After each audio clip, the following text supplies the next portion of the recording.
Good afternoon, everyone. Hi. Thanks for spending the afternoon. I want to start by saying that when Clem kindly extended the invitation to talk about transforming difficult libraries, my first thought was, are there any easy ones? Transformation, that is, not necessarily libraries. Yet this is exactly the challenge that fueled my passion for working with libraries and renovating academic libraries for the last 20 years. During this time, we have worked with many higher ed institutions, both nationally and internationally, on a great variety of library projects. Some of them begin with master planning or concept development or a programming exercise, and some of them come to fruition with a renovation project, sometimes an expansion too, of the existing library building. In many academic settings in higher education, colleges, university, the library is existing. It's often in the middle of campus. It's something to contend with. Not always, sometimes it's grown to the point where it cannot be extended or expanded on, so these are the challenges. What we've come to understand, having done this for a couple of months, is that limitations can actually fuel the success of our renovation projects. I'll share some project examples to illustrate how we turn these challenges into design opportunities, resulting in a broader positive impact on both the library's mission and the community it serves. These are by no means extensive case study. They're examples, and I couldn't have wished for a better intro. I second everything Elizabeth said. I'm turning the conversation on higher education settings. The first is the I.K. Barber Learning Center at University of British Columbia, and Andrew was speaking about UBC a moment ago. Some of those spaces were part of our work for the library. Okay, this is, yep. The Learning Center at UBC serves the university's 54,000 students and extends its reach to a wider British Columbia population by offering some free public educations and diverse activities. Our charge was to integrate library and academic functions while prioritizing innovation, accessibility, and sustainability. We were tasked with modernizing the dated facility while preserving its historic 1920s core,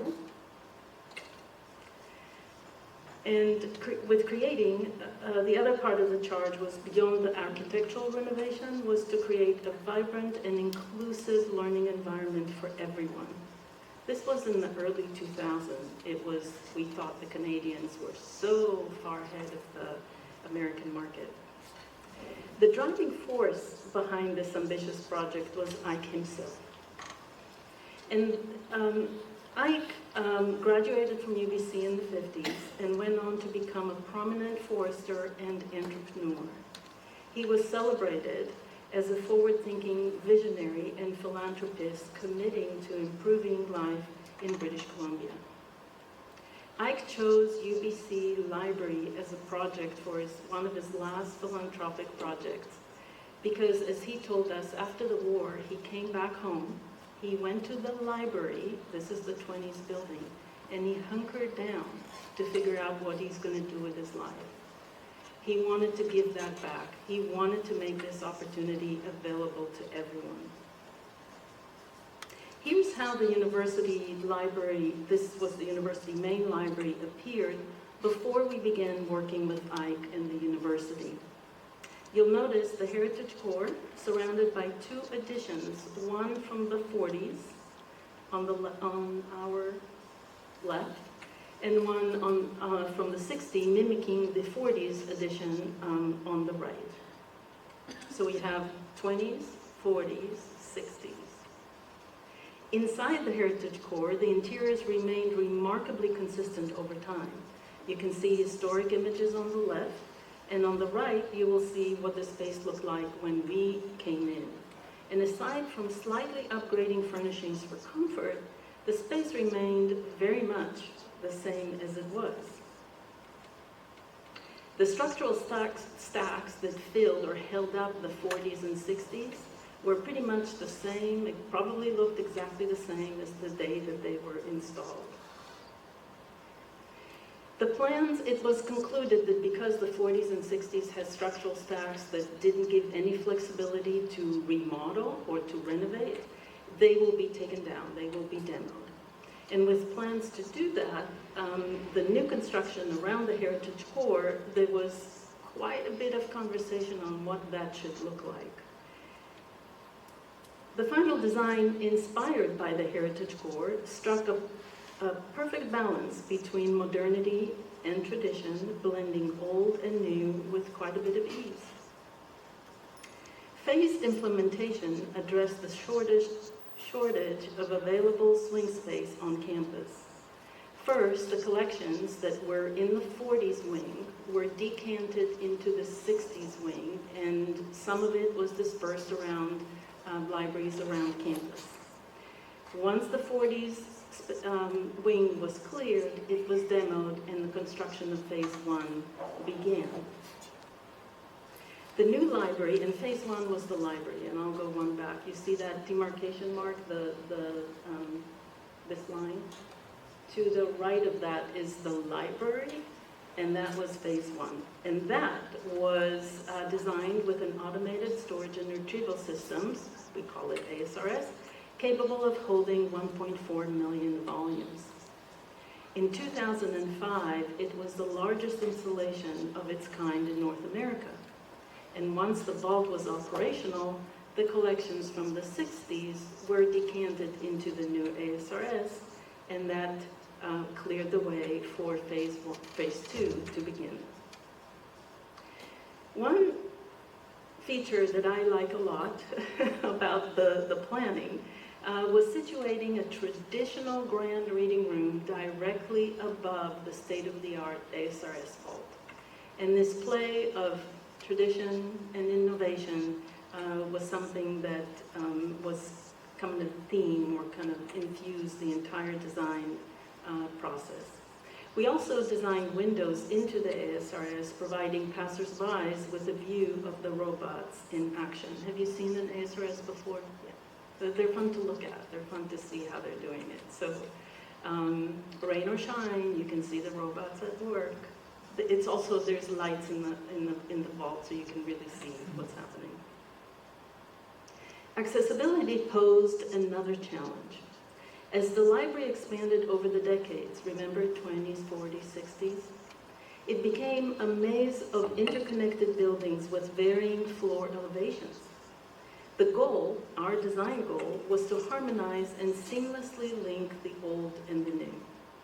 We aligned the main floor of the new construction with the main floor of the 20s core, and we established a clear and visible and accessible circulation path that connected the east and west entries to the building. We also optimized natural daylight by incorporating vision glazing and clear sightline to the adjacent spaces, the spaces beyond, so you know what your destination is, whenever feasible, and making wayfinding more intuitive. For those of you who've done renovation, have you heard the term unforeseen conditions? I see a lot of nods. Well, this one was one of those renovations that we had uncovered unforeseen conditions. In this case, when the Heritage Core renovation started, we discovered significant dry rot in the roof structure, leading to a shift from renovation to restoration.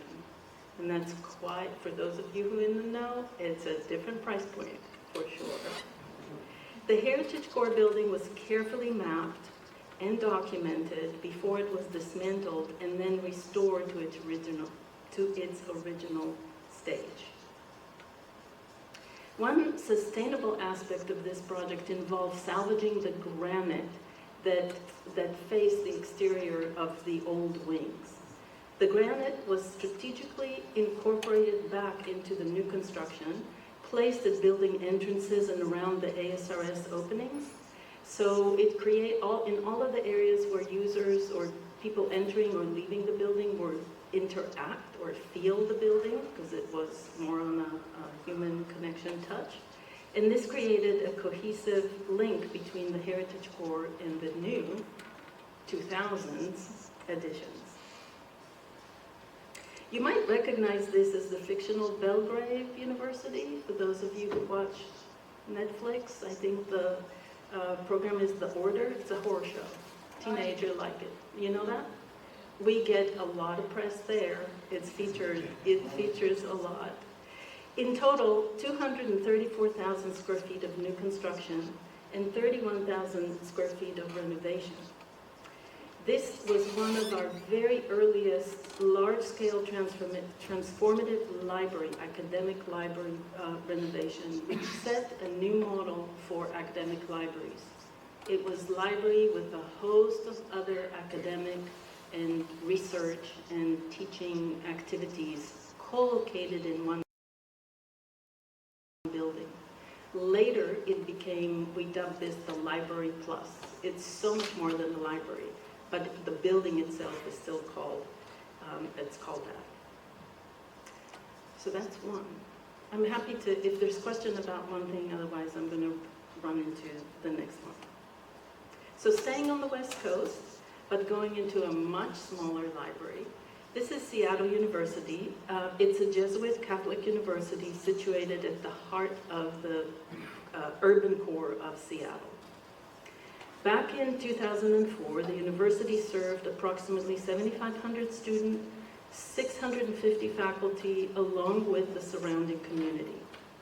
The university's strategic vision aspired to become a premier university of the Northwest. And renovating the library was part of getting the university to that goal. So our objectives were clear. We had to modernize the outdated 1966 new library and seamlessly integrate a 3-story addition, both architecturally and programmatically. This involved reimagining the library into a modern learning commons. And for those of you who've been around, in 2003, 2004, we were just ending the learning information commons, which was the computer, the desk with the computers and all of that. And the concept of learning commons was not quite clear as it is today. It was very much emerging. And part of our challenge was to imagine what would that be.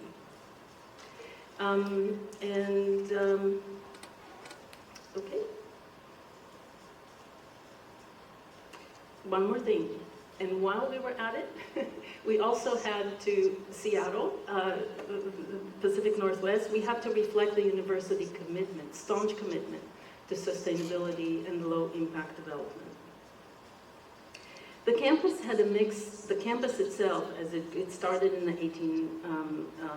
19th century, it had some other parts of the quads where 19th century brick building, very low and kind of Pacific Northwest, and then in the 60s and 70s, concrete and steel buildings came into the campus. The library is one of those. So there was a general feel of disjointed type of campus with a blend of buildings that didn't go together.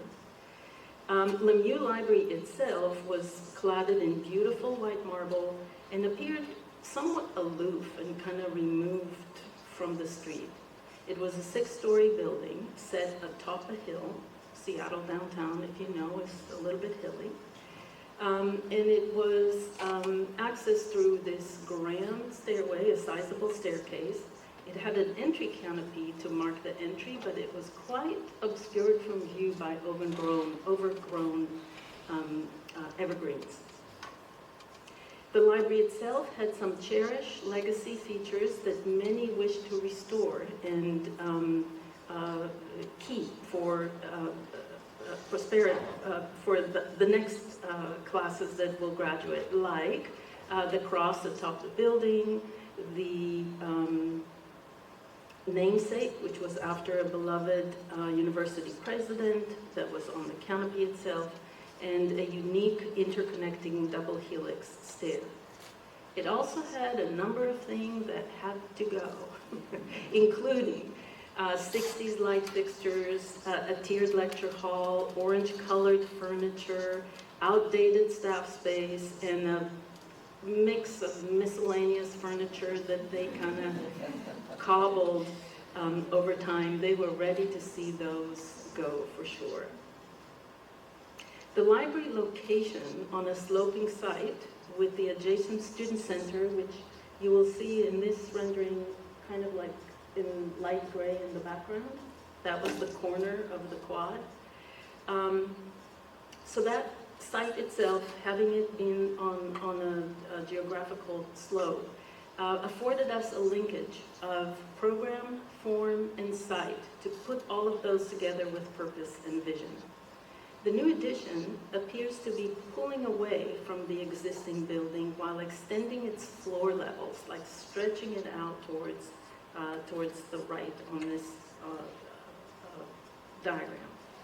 And then in between the two, there's a glass connector between them, glassy connector between them. So while these floors continue and stretch through, this is kind of a glassy box that separates the two, which allowed the old east facade to slip into the interior of the connected floors. On the third level, that's the top floor of the glassy box, the windows were removed and the marble cladding was restored and conditioned. So now, what was once an ivory tower up on the hill, far from reach, not accessible at all, is now accessible and present. You can touch it. It's right there. You, the user, the stakeholder, you're in the library. You're there. You arrived. From a planning point of view, the plaza level afforded new zoning of programmatic elements. The Learning Commons spanned the first two levels, with the library secure zone starting from the third level up. So despite having multiple entries into this facility, the library maintained a single control entry on the third floor, which they liked. So it was the third floor for both the addition and the existing, and then the rest of the sixth floor towers.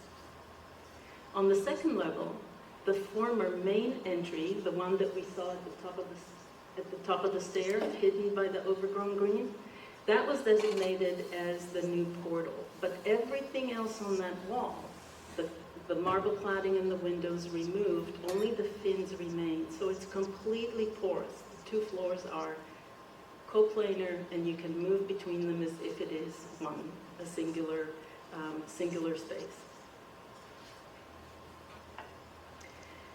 The library, in this case, the idea to create a learning commons, like co-locate services, came from outside. It came from the provost, who said library, writing center, math center, speech, all of those other programs, you're going to move into the library, you're going to do that. Which you would think the users would say, wait, no, what? In terms of this project, all of those units, the library and the units, took advantage of the architectural renovation project to put their heads together and decide how they're going to co-locate with complete intent to integrate. Remember, this is 2004, 2006. They had no models to go by. They invented how they are going to do that in a way that's right for Seattle University. What worked well for them is that as a university that's committed to, at that time we called it high touch. I don't think we use that term after COVID as much. But they cared about student success. They wanted to be there for their students. So that's what put their attention on the delivery of service together, which was amazing. They did a very nice, I learned a lot from that effort myself. As a result of this, the research assistance is now down on the second floor and part of the Learning Commons. It is not in the secure zone. So research collection, research assistance is down here with the peer tutoring and the expert consultations, which was at that time experimental. Like they didn't know if it's going to work, but it worked very well for them. So that along with peer learning, coaching, advising, computing, multimedia production, a cafe, instructional spaces, a lot of things that now we kind of take for granted that they could be at the library. At the time, they were quite daring, and they got the university support to build them, which was quite fabulous. The design maximized the sloping character of the site to create a plaza, including a terraced amphitheater, meditation lawn, a rain garden, and bioswale. The new east curtain wall, this is the east facing of the three-story addition, creates a transparent and inviting facade that combines old and new elements and attracts people passing by showing by making the activities within visible. It's no longer an opaque white building atop a hill. It is very much revealing the activities, the learning activities within. The interior design narrative was contextual and site-sensitive, aiming to establish continuity between the indoors and the outdoors. It reflects both the urban context, Seattle, and the naturalistic landscape, echoing the wilderness of the Pacific Northwest. Pretty self-explanatory, but we're going from the untouched forest and streams to a very dense urban environment. A few before and after tell the best story.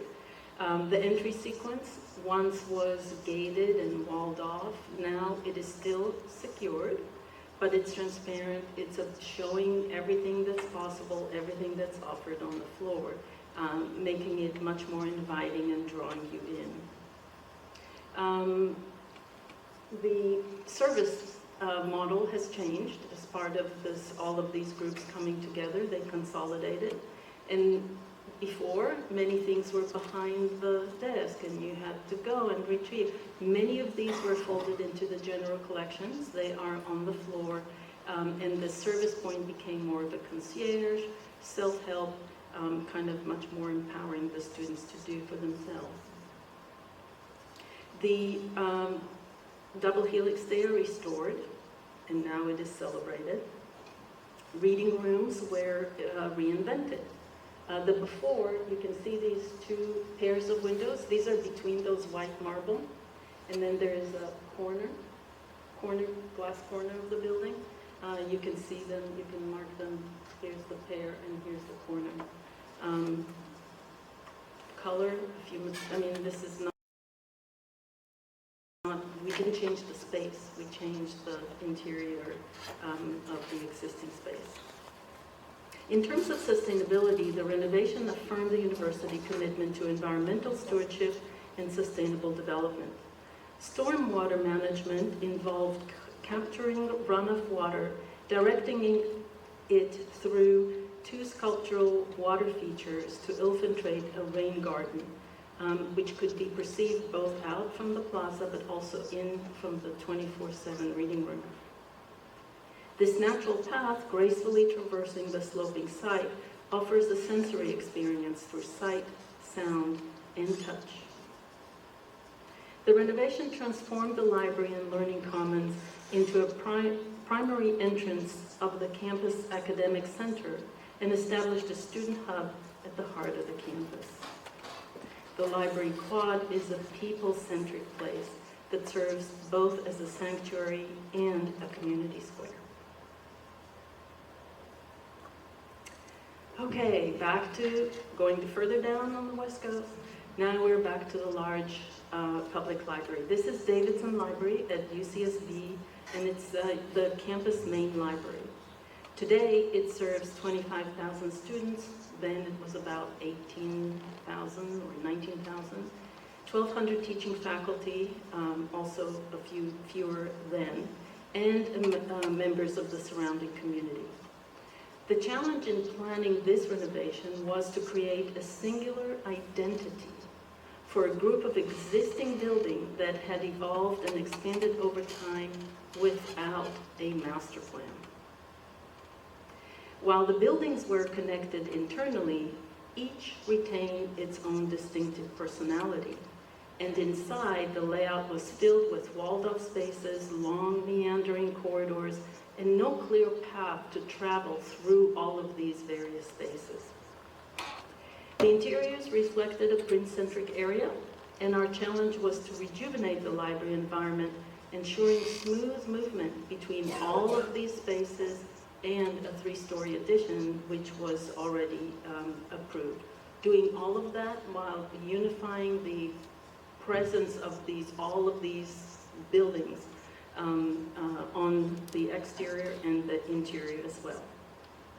The team's dedication and flexible planning helped us overcome the project lengthy duration. The architects among you might appreciate this. The program initially developed in 2003-2004 academic year. It inevitably evolved over the years because only in 2010 it moved into design when the state of California funded the project, and it funded it as a seismic retrofit project and a limited budget of $52 million. The construction itself completed in 2016. The layout was designed to be user-friendly and maintain a cohesive architectural style. You'll see the 2 axes that we insisted on opening. And the renovation, this was a phased implementation, another challenge.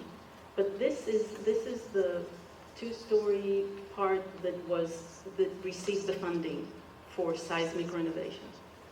Over here we have the 3-story addition, and here, which is kind of shown as an exploded between the tower and the seismic retrofit, was the paseo that we introduced. The rest was only kind of a cosmetic uplift, finishes and furniture. The renovation of the 156,000 square feet north wing focused on seismic upgrade. We also introduced a paseo which connected the 67 tower with the north wing and the 3-story addition. The addition of the exterior plaza's new entrance lobbies and the paseo created public spaces that connect the east and west quads, significantly improving the accessibility throughout the campus. The new paseo itself featured a spacious glass-fronted entryway that was flooded with natural light, enhancing visibility of library services and effortlessly integrating the indoor areas with the campus at large.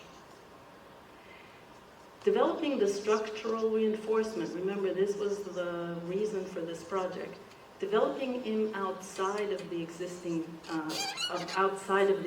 building allowed us to relocate study areas towards the perimeter of the building and to rearrange existing departments at the center of the floor.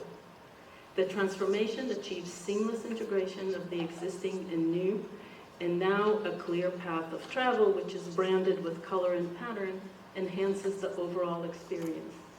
This is exactly the same place. And what it was before with the ACT, acoustical ceiling, tile ceiling, and all kinds of jots that kind of blocked the view, we cleared all of that out, changed lighting, changed the took the walls down, and all of that. Same space, there's nothing, it's not a new building, but it looks completely different. Another challenge was the long west-facing facade that was in Santa Barbara, on the water, west-facing, and that's the length of the building. That was a challenge for both energy efficiency and comfort. Sitting, because you're drawn to sit next to the windows, but it's west-facing, and in the afternoon it could be difficult. The addition itself and the renovation achieved LEED Gold certification by incorporating sustainable features such as sun shading and optimal window orientation. Remember those structural reinforcement? We pulled them outside.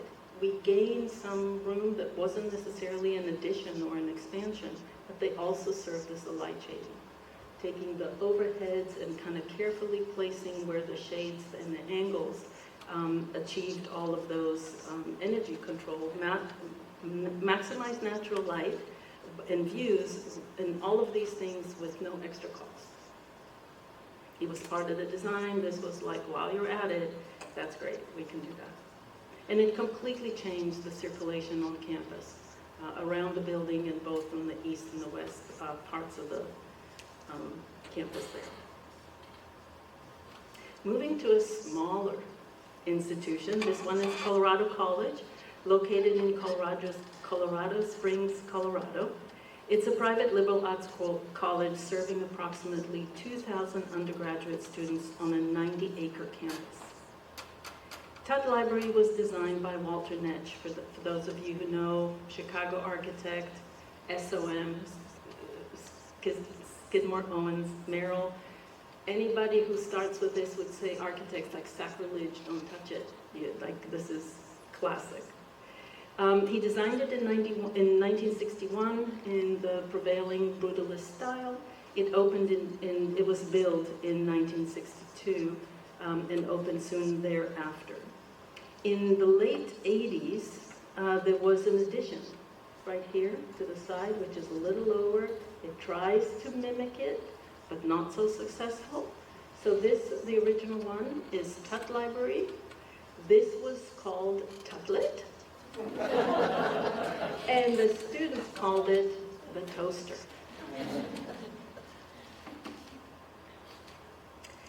Our task was to modernize the library, to align it with the evolving needs of the college and its values, enhance the unique Colorado College experience, and I'll touch on that in a minute, and deliver a site-sensitive design that fully integrates sustainability principles. If you know a little bit about Colorado College, they're at the bleeding edge of living and embodying sustainable principles. So that was the dream client, to do a project such as this, because the client wanted to be ahead as far as they can be.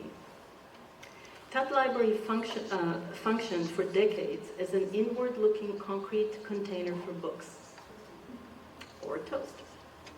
It predates the college unique block plan, and that's an academic program where instead of getting several units every semester, they take a course for 7.5 weeks and then have 7 or 8 courses during the week. It's sort of an immersion, very high intensity program. And it was therefore failing to meet, the building was failing to meet the evolving needs of students and faculty. The turn of assignments is much faster. From today to tomorrow, they don't have until Thursday or until next week. They're immersed in one area of study.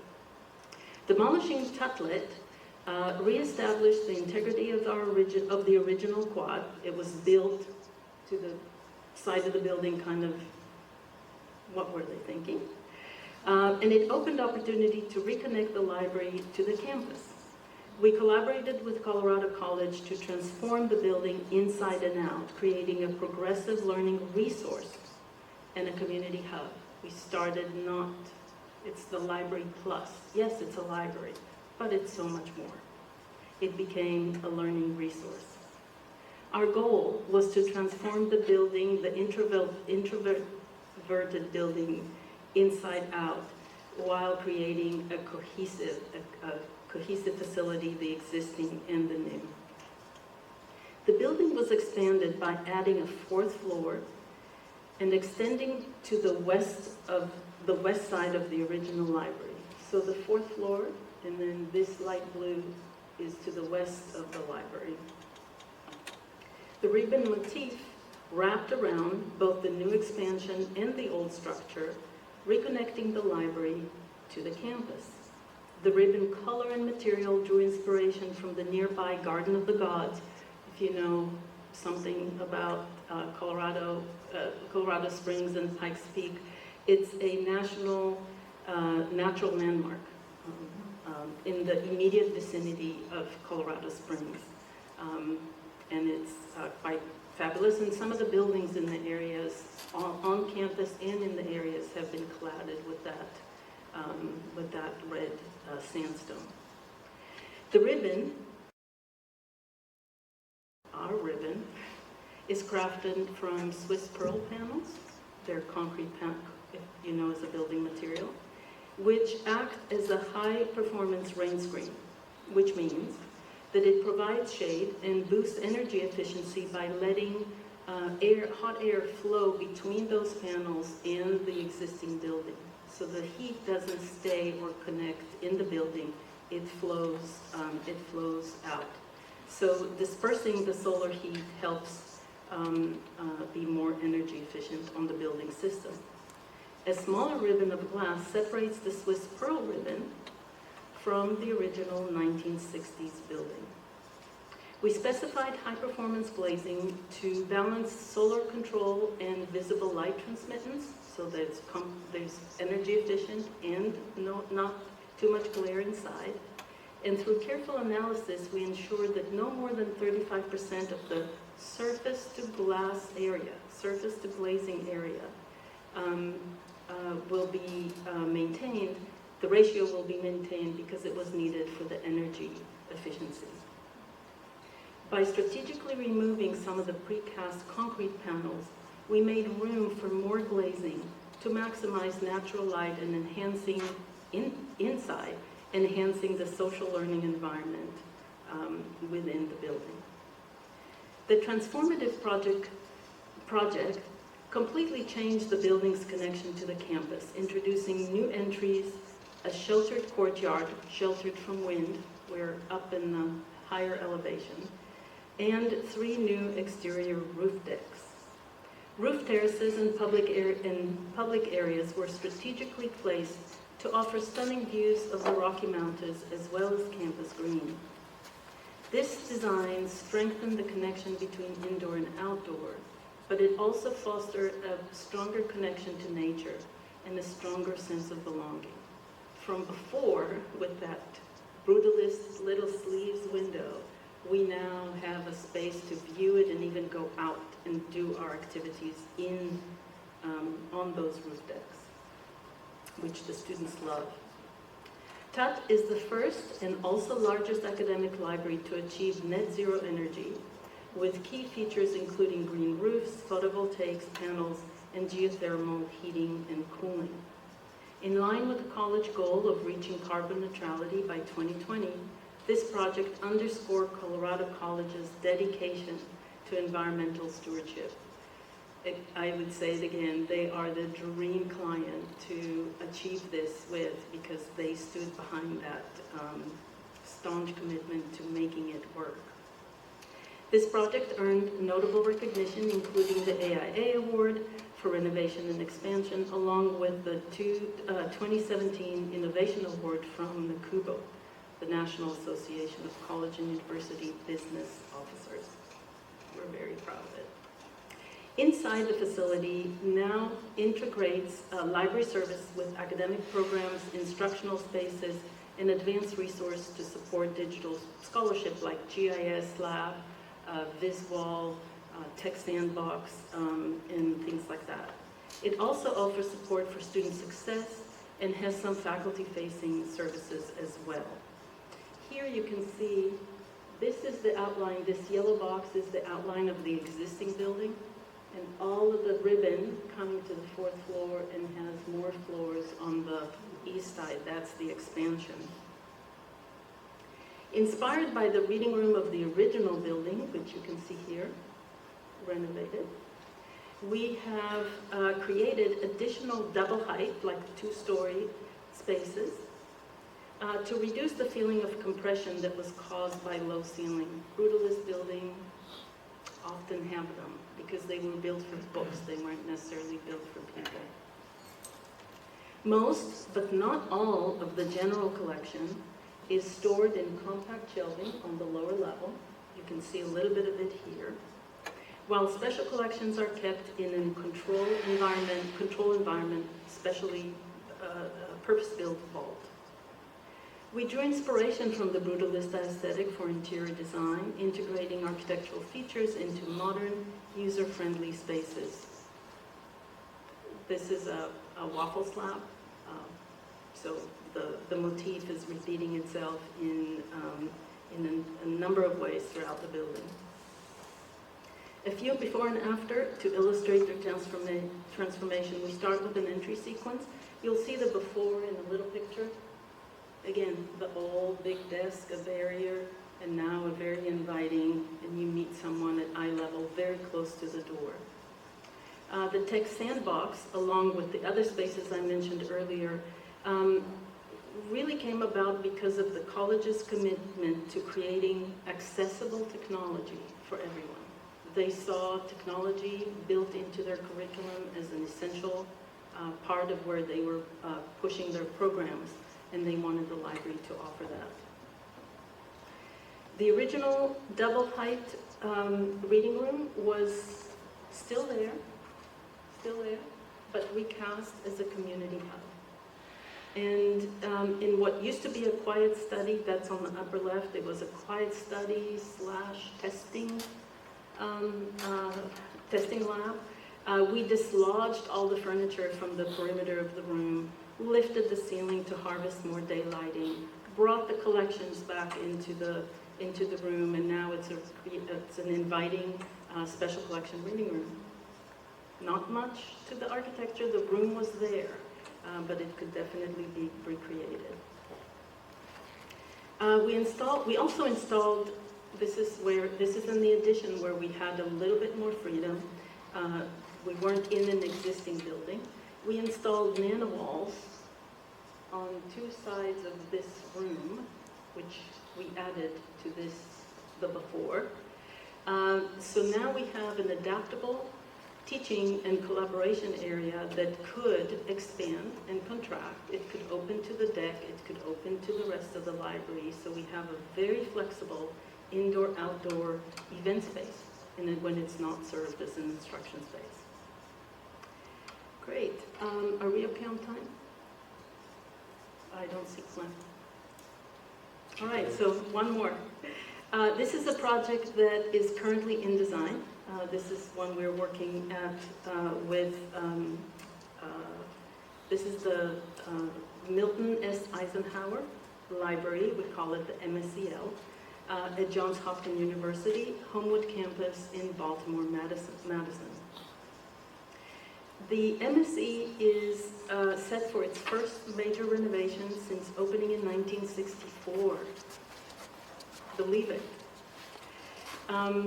As the largest of the university libraries, the MSC Library serves as the academic hub, and the project aims to modernize the aging facility, create flexible, high-quality study space that enhance the user experience, that's our goal here, to improve on the user experience, and strengthen campus connections. While it appears to be a 2-story building, 4 of its 6 floors are below grade and entirely concealed from view. A bit of context is important here. The MSC, which you see here, what appears to be a 2-story building, is situated on an inclined, grassy axis with the beach, which is here, on the east side of it, and Keister Quad to the west, which is behind it. That's the original quad of the university. And it has entries on both sides, but they're not on the same level. So that's why we have 2 levels above grade. One to enter from Keister, the other is to enter from the beach. And then we have 4 floors below grade. It sort of is also a gateway to the campus, because from the main entry to the campus is from this large street, East Charles Street. Traffic comes in here, drops off, and comes back out. So this is the main entry to the campus. You can see there's a big monument. The library is right behind it. And maintaining this transparency to see Gilman Hall in the back, or from Gilman Hall looking down and seeing the beach, is important to the university. Like, do not touch. This is hands-off, sacred. You can't change that. On top of that, it also has what you see here in this little whitish, grayish area. In the 80s, they tacked onto the library a learning commons, which is a 3-story building. That was the only part of the building that had windows going down, and now it is captured in an atrium space in Gilman, in Brody Learning Commons. And then here, there's going to be the university student center, university center, which is de facto a student center type space, which now creates a constellation of spaces. And then the student center, Brody Learning Center, and MSCL Library are the hub of both social and academic life on campus. That's where students on Homewood campus go. And so, the transparent gateway serves as a lobby space with entries on 2 levels, as I mentioned earlier. And the double-height lobby features lovely travertine-clad walls that are bathed with ample daylight all day long from the east and the west. It is a lovely, lovely space. Meanwhile, the 4 levels that are below are completely deprived from natural light. The original mid-century design aimed to protect books, purposely omitted windows to avoid both light and burying it down below grade with a thick wall to avoid moisture infiltration. It was built as a book vault and not a space for people. So in terms of planning, we organized the activity to transition from social to quiet spaces as one move, so more social above, more quiet as you move down the levels. This also includes shifting from collaborative study on the ends that close to Brody. In this case, Brody is over here. So this would be more collaborative, and as we move away, we come to the more reflective, more focused areas as we move north. We also plan to introduce 1 double-height reading room in those 4 levels below grade to give at least a moment, a little touch of spaciousness and uplift to break from the floors. In terms of design, there are several initiatives underway to transform this building from book-centric to people-centric and make it a vibrant hub for scholarly activities. And one major focus is designing for inclusivity and universal accessibility. To enhance universal access to the library and to provide an improved visitor experience, a significant aspect of that involves removing this podium that right now, if you come from the beach, you climb up a little bit, you get to this half level, and then take another stair down to the main level. So what we are proposing to do is to remove that podium and start grading from the exterior towards the building, and so that everybody from the top level coming down and from the beach side coming in, everybody arrives at the building at the same time. To enhance the interior environment and promote human-centered design, we propose incorporating a multi-story vertical space with a feature stair inside it that will connect the main lobby all the way down to the lower level.